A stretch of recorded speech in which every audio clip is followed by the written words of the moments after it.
Hello and welcome to the Tea Party Hardy channel.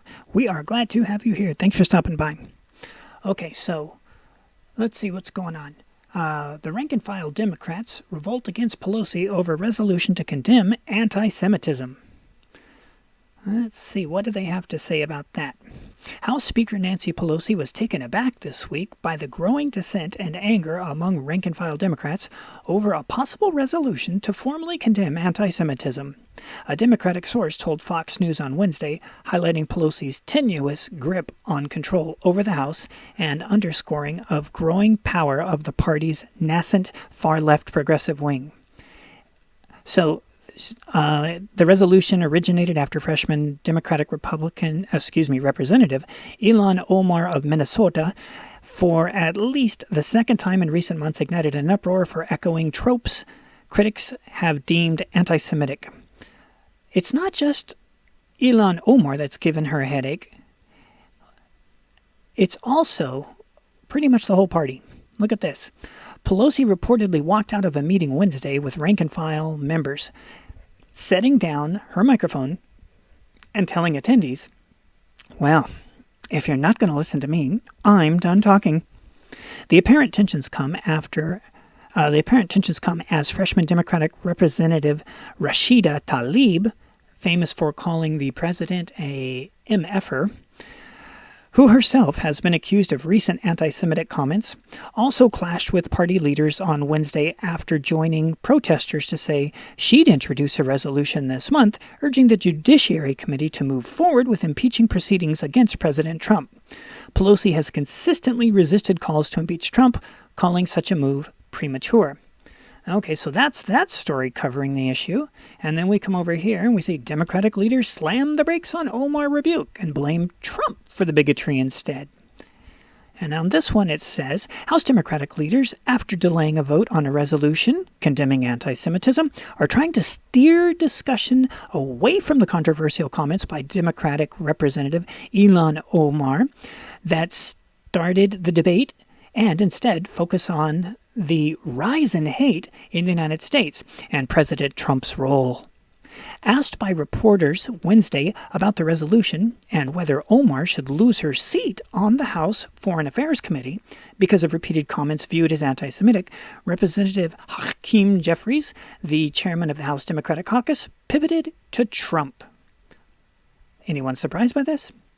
We are committed to decisively condemning anti-Semitism, racism, white supremacy, Islamophobia, homophobia, and the rise in hate that takes place in this country, perhaps coincidentally, over the last 2 years since January of 2017, Jeffrey said. Now, what's really funny is if you pick that paragraph apart, when he says, perhaps coincidentally, is the coincidence that it's the last 2 years because it's a coincidence that now you're against it and you were okay with it before? It just depends on how you want to read that. But let's take it at face value. But what's interesting here is he says we are committed to decisively condemning anti-Semitism and all these other things. Well, if they're committed to decisively doing it, why haven't they taken the vote? That is, after all, what decisively means. And they have not taken the vote. And if they're really against anti-Semitism, why haven't they taken the vote? Now let's go to the last story. Dems have only themselves to blame for Ilhan Omar's anti-Semitic comments. Michael Goodwin of the New York Post. With zero apologies to the Reverend Jeremiah Wright, the chickens of the Democratic Party are coming home to roost. Dems are now squawking mad over the overly anti-Semitic comments of freshman Representative Ilhan Omar of Minnesota. With some fanfare, Speaker Nancy Pelosi said the House would pass a resolution condemning anti-Semitism, citing charges Omar has raised repeatedly, including the myth of dual loyalty.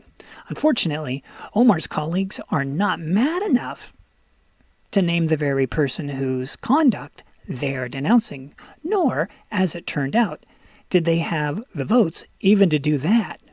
Their latest plan is to water the resolution down to mush by also condemning other forms of hate, including Islamophobia. The cowardice is not incidental to the problem. It is the problem. Nor is it a coincidence that the Democrat Party is increasingly both the anti-Israel party and home to a growing number of anti-Semites. To be clear, the two things are not always the same, but something is going on with both when both are defining elements in a political organization. One obvious truth is that Dems have failed to deal with anti-Semitism forthrightly and now are confronted by the metastasizing cancer in their ranks. So, the left is at its own throat now, fighting over whether or not they should pass a resolution against being anti-Semitic, and thus publicly throwing one of their cherished new members, one of the groups of first so important to Democrats, as she is one of the first Muslim women in Congress, tied with the other woman we were just talking about who came in this year. While it's fun to grab a bucket of popcorn and watch the party tear itself limb from limb on full display while everyone's watching, there actually are a couple of more important issues for how this affects all of us. Let's go with the most obvious first. A resolution in Congress means nothing. It is grandstanding, megaphone holding, way for the Democrats to virtue signal to each other how much they really care. Except in this case, the vote is halted, showing when it comes to Jews, they actually don't really care that much about them after all.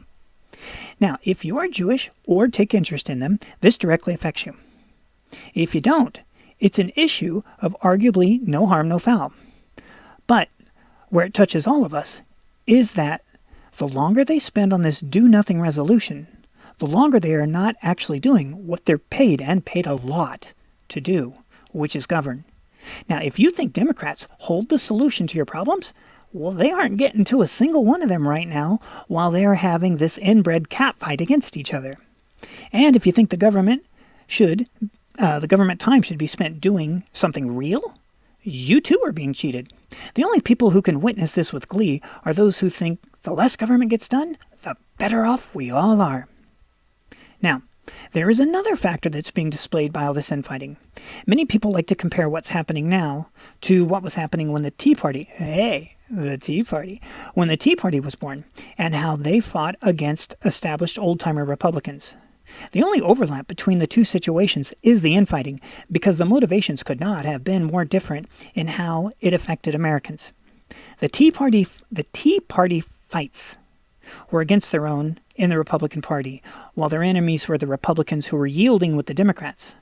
For anyone who pays attention to Washington politics, crossing over party lines is a one-way street, and that street goes only to the left. This means the fighting going on now is not about half the Democrats wanting to side with the Republicans, but instead half wanting to side with socialism, and as Tim Pool calls them, identitarians, those self-obsessed with their own identity as a political marker. So yeah, the left is infighting, and the right infights too. But when the right does it, it's because of defectors to the left, where the left has not defected to the right in any time that comes to mind from anywhere in American history. But please feel free to educate us all if you happen to know of a time where the left actually goes, no, we're going to go help the rights, the righties. Love to hear it. And we'd love to hear anything that you got to say about this. We do appreciate you stopping by. If you want to put a like on this video, we'd be glad to have it. If you want to subscribe, we'd love to have you here in the family. Thanks for stopping by, and come back anytime. That's going to